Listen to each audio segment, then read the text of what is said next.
Good afternoon. Right, so before we begin, very important now, let's talk about my free event on Wednesday.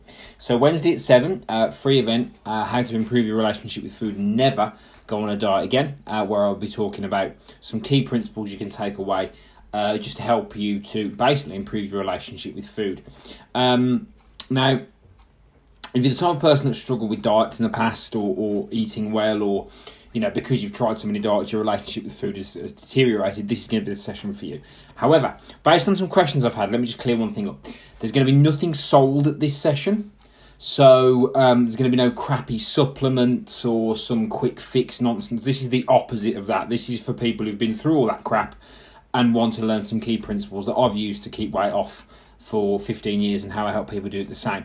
There will be the opportunity to discuss things further with me after the session, of course. If you want to do that, that's absolutely fine. But there'll be nothing sold, no crap, no nonsense, no garbage. Right, so let's get into this. So there was an article last week in The Sun, The Sun Online. So I didn't buy the Sun newspaper before you judge me. Or judge, if you read the Sun newspaper, rock on. That's your choice. It's a free country. So I read this article, and it was about a group of women who are a size 14 to 16, and the BMI calculation, which is the classic thing they use in sort of the doctors use and things like that, told these women they were obese. Now, if you don't know what BMI is, it's weight. Hang on, it's weight and height, and it's squared. It's a calculation basically that's done automatically, and the chart for BMI goes something like underweight, normal, overweight, obese, morbidly obese. And I think if you're over 31, you are classed as obese. Now, these women were size 14 to 16, so they weren't petite. Excuse me a second. They weren't petite, but they weren't obese. They weren't what you would look at and associate with being obese. And what does that tell us? Well, it tells us that there are certain calculations that people use that will give you labels which aren't healthy. So let's say, for example, typically the women that we deal with at boot camp are over 40. Now, when you reach the age of 40, and you're a woman particularly, weight loss gets harder. So fat loss becomes harder, and that's just the way it is. Okay, that's just the way it goes. There's nothing we can do about it. We can piss, we can moan, we can complain, but the truth is it's going to be slightly more difficult for you to lose weight. Now, if we accept that and do something about it, it's fine.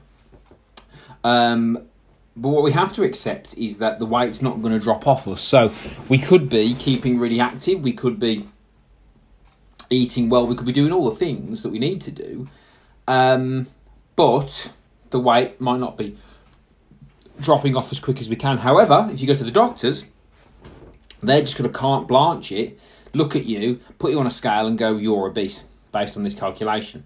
And that's why it's very, very important, in my opinion, to keep different measures of progress and keep different methods of how well you're doing. Because ultimately, if you just go off this one thing, well, yeah, you're going to be labelled as something that perhaps isn't accurate based on your current activity levels and health.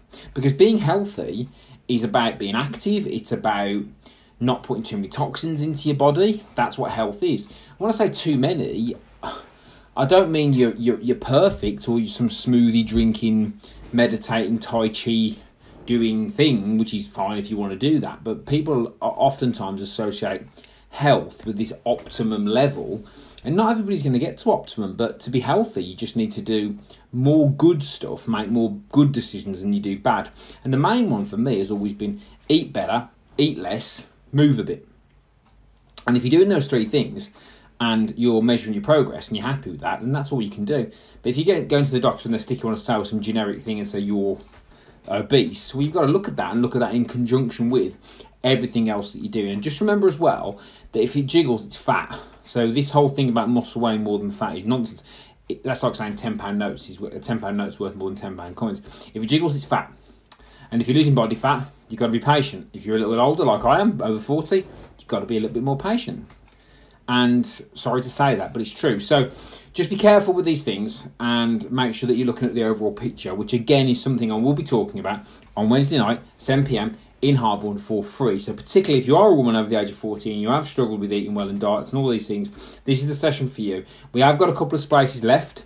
We've had a couple of dropouts, so we have got a couple of spaces left. So you need to apply now, Wednesday night, 7 p.m, 5th of June. Click the link above, click the link below, register for now, and I'll talk about these sort of principles then, so you can understand these things a bit better, so you don't get labelled and go into a spiral and end up eating more and getting fatter. Good plan. Happy Monday.